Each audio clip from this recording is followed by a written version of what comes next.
Hey everyone, and welcome back to Technology Now, a weekly show from Hewlett-Packard Enterprise where we take what's happening in the world and explore how it's changing the way organizations are using technology. We're your hosts, Aubrey Lovell and Michael Bird.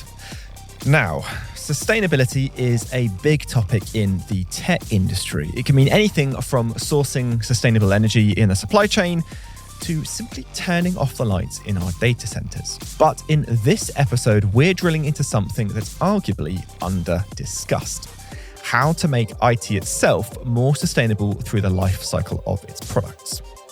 We'll be asking what changes are being brought about with the rise of AI, and we'll be discussing why it's important to think about sustainability at every step of the product lifecycle. All right, everyone, you know the drill. If you're the kind of person who needs to know why what's going on in the world matters to your organization, this podcast is for you. And if you haven't yet, subscribe to your podcast app of choice so you don't miss out. All right, Michael, let's get into it. Yeah, let's do it.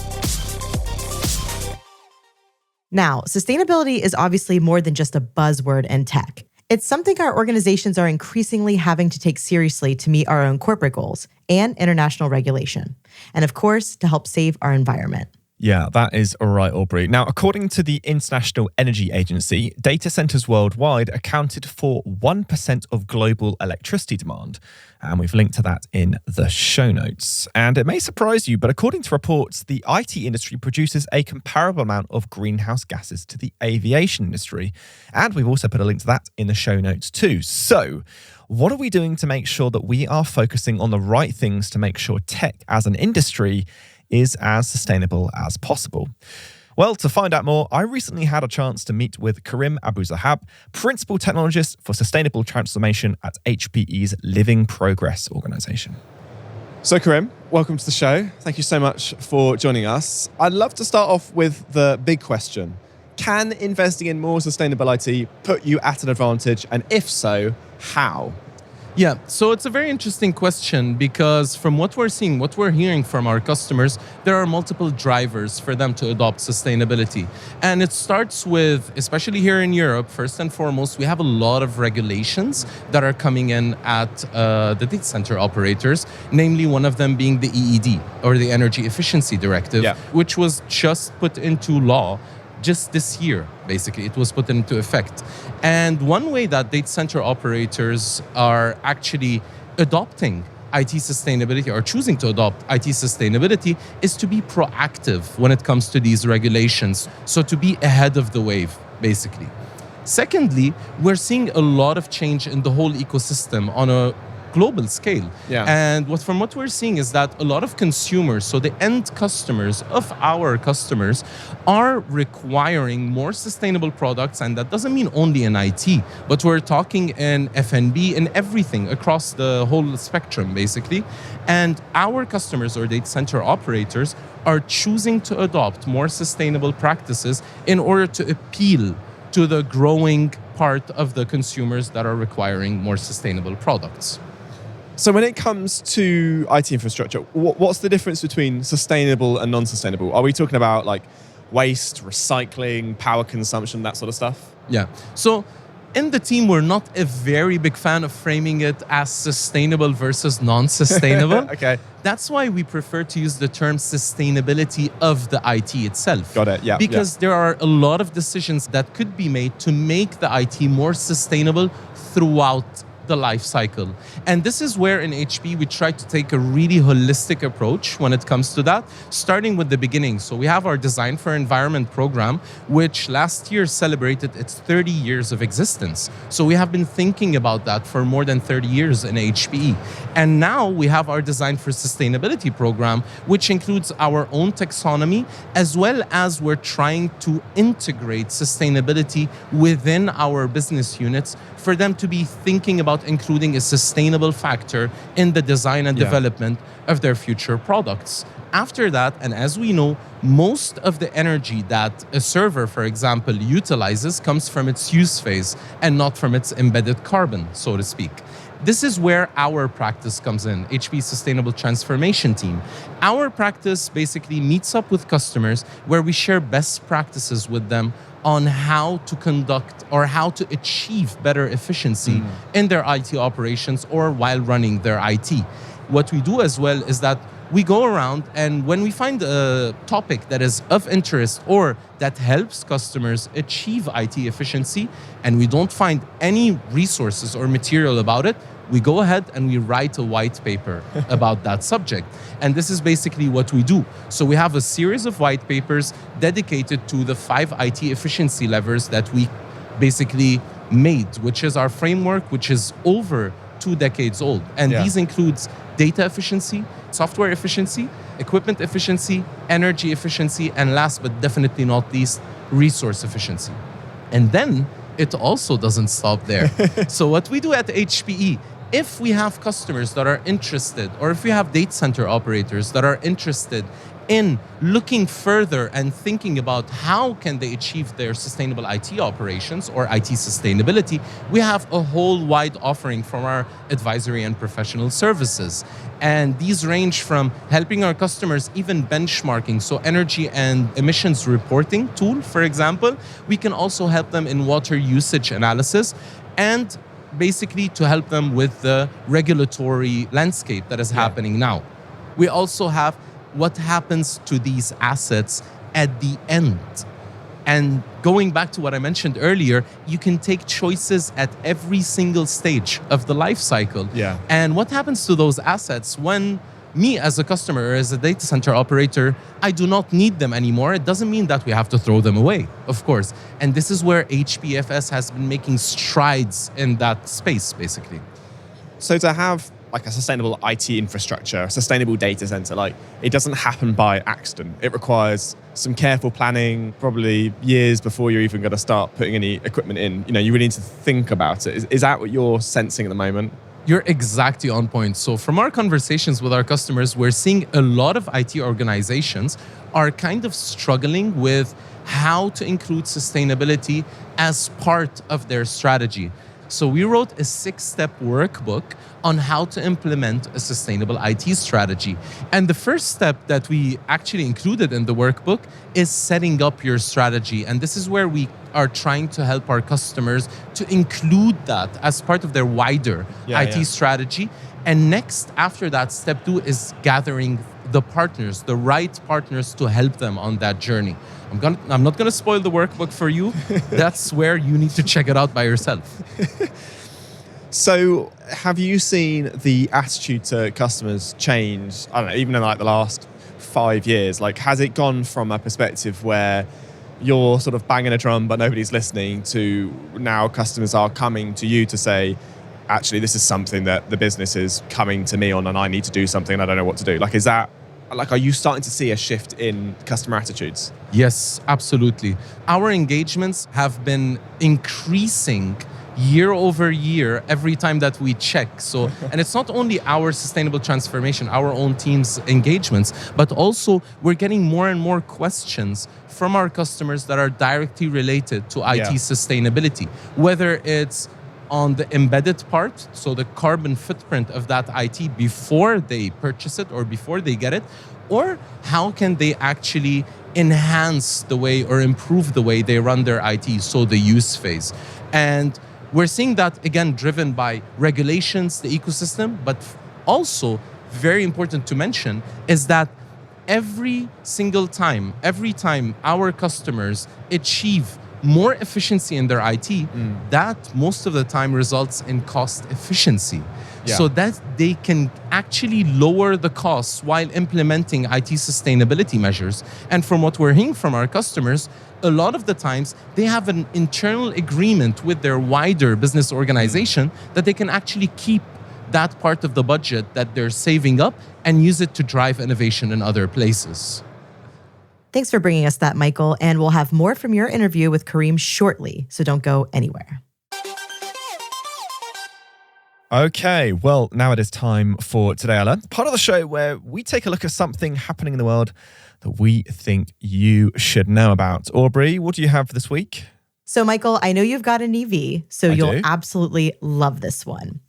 Get ready. So, according to new research from the UK, electric vehicles have almost the same lifespan as internal combustion engine vehicles.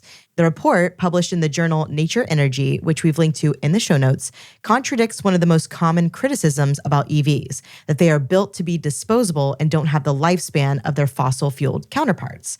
The analysis, based on nearly 300 million roadworthiness tests, shows how the gap between electric and petrol-powered vehicles has closed in recent years. On average, the study found that the battery electric vehicles last 18.4 years, which is very close to the 18.7-year lifespan of internal combustion vehicles. And what's even more impressive is that the electric vehicles have a bigger total lifetime mileage when compared to their petrol counterparts. The study also underscores the importance of sustainable battery recycling as electric vehicles gain popularity. One of the challenges highlighted in the report was that high battery replacement costs could impact adoption. Absolutely fascinating. Right, well, now it is time to get back to my interview with Karim Abuzahab, Principal Technologist for Sustainable Transformation at HPE's Living Progress Organisation. There's been a lot of geopolitics going on over the last few years that have meant actually the cost for energy, particularly in my native UK, it's gone up massively. And so I guess there is a big cost saving with using less energy that maybe wasn't the same case 10 years ago where energy was significantly cheaper. Yeah, and we're seeing not only that it's a cost-saving measure, we're also seeing in other places, such as in Ireland, for example, where the grid or the utilities cannot handle the amount of data centers that are being built. Wow. And we're seeing that in Ireland, we're seeing that in Singapore as well, where previous licenses to build data centers are being revoked by the government. And now we're only talking about energy. What about water? And with the advent of AI, for example, we know that water usage is spiking up because of the implementation of AI in a lot of different spaces. So water is also something that we should be focusing on from a resource perspective in the IT world. Yeah, because it's this balance of IT will enable us to do more. And I know when I've spoken to other people, they've talked about how IT can enable sustainability, an increase in sustainability, but AI uses more everything to be able to do it. So there's that balance there to strike, isn't there? Yeah, absolutely. And it's good that you mentioned that, because the way that we see it is that we have IT sustainability, which we're talking about, and we also have IT for sustainability. IT can be used as a force for good. Absolutely. And AI is no exception to that, basically. In 2015, Hewlett-Packard Labs came up with the 5 AI ethical principles in HPE. And that is, AI should be responsible, AI should be human-driven, AI should be robust, AI should be secure, and most importantly, AI should be inclusive. Yeah. Because we know that there's a lot of unconscious bias, for example, that is getting passed on to the algorithms. Yeah, totally. Have we sort of solved sustainability? Is there going to be any innovation over the next few years? I wish things were that easy, to be honest. So the way that we see it is that it's really a journey. There is no end, let's say, result that we're going to achieve and we're all going to sit down and celebrate that we have achieved IT sustainability. With the adoption of newer technologies, of course, these technologies at HPE, we try to make them more efficient or more focused on IT sustainability with each time, of course. But at the same time, our customers should be thinking that efficiency is a journey that does not stop. So for example, if I have the best equipment there is to run that specific workload or to run AI, for example, that doesn't mean that the cooling in my data center is optimized. That's where, for example, terms such as PUE, power usage effectiveness, comes in. And that's why really thinking across the board from a data perspective, from a software, energy, equipment, and resource perspective. And then why stop there? But looking also beyond the data center. So here in the EU, the EED again mandates heat reuse for data centers of a certain size. And as we announced in Discover Las Vegas, we actually announced our enhanced modular data center along with our new partnership with Danfoss, which utilizes those heat pumps, which optimizes it for heat reuse. Yeah. Next one is still one of the best ways to mitigate the carbon emissions of your IT is by utilizing renewable energy whenever it's possible. And then after I utilize renewable energy, I should be aiming for 24/7 coverage of that renewable energy. And the third point of that is life cycle services, right? Again, what happened to that asset after I'm done with it, after I'm done with its first life, right? So, a final question that we always ask all of our guests. Why should organizations care about sustainable IT? Well, I would say first and foremost, the earth, right? Data centers are one of the big contributors to the global energy demand, and that's not going to stop, especially when you factor in AI. So AI is really supercharging that energy use and water use at the same time. So we need to think about the environmental impact of what we're doing, of how we're conducting our operations in tech. Next up, what I previously mentioned is basically gaining that competitive edge. So us as consumers, on a day-to-day basis, when we go to supermarkets, when we go anywhere, and we make these daily decisions, we're trying to focus on more sustainable products. And that's being cascaded all around the line, right? Yeah. So customers or data center operators should be focusing on becoming more sustainable because it's also more appealing to the wider range of the human population. Again, a gain in efficiency means a gain in sustainability, which means I get to lower my cost. Therefore, I can actually raise my margin. So everybody's happy. The IT organization is happy because it's contributing to the wider organization sustainability goals. The CIO is happy because they're actually using their IT and making a better use of it. And the CFO and CEO are happy because basically they're getting better cost efficiency throughout their organizations. Amazing. Karim, thank you so much for joining us on this episode of Technology Now. Thank you so much, Michael, for having me.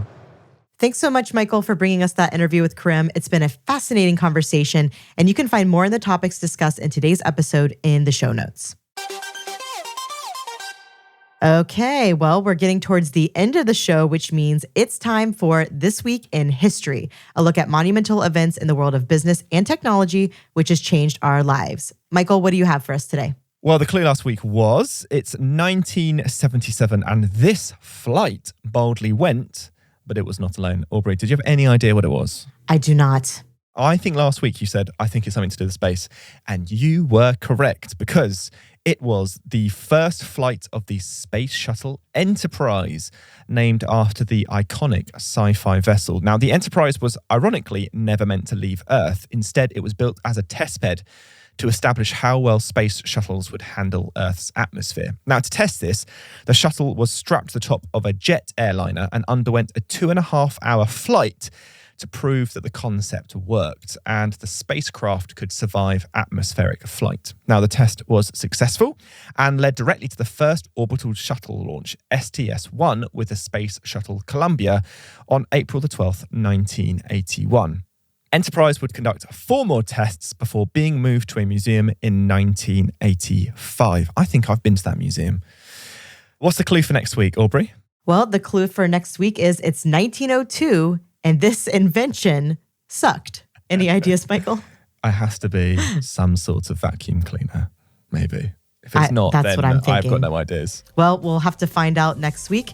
And that brings us to the end of Technology Now for this week. Thank you to our guest, Karim Abu Sahab from HPE's Living Progress organization. And to you, our listeners, thank you so much for joining us. Technology Now is hosted by Aubrey Lovell and myself, Michael Bird. And this episode was produced by Sam Dattapoulin and Lincoln van der Vesthuizen, with production support from Harry Morton, Zoe Anderson, Alicia Kempson-Taylor, Alison Paisley, and Alyssa Mitchery. Our social editorial team is Rebecca Wissinger, Judy Ann Goldman, Katie Guarino, and our social media designers are Alejandra Garcia and Ambar Maldonado. Technology Now is the Lower Street production for Hewlett Packard Enterprise, and we'll see you the same time, the same place next week.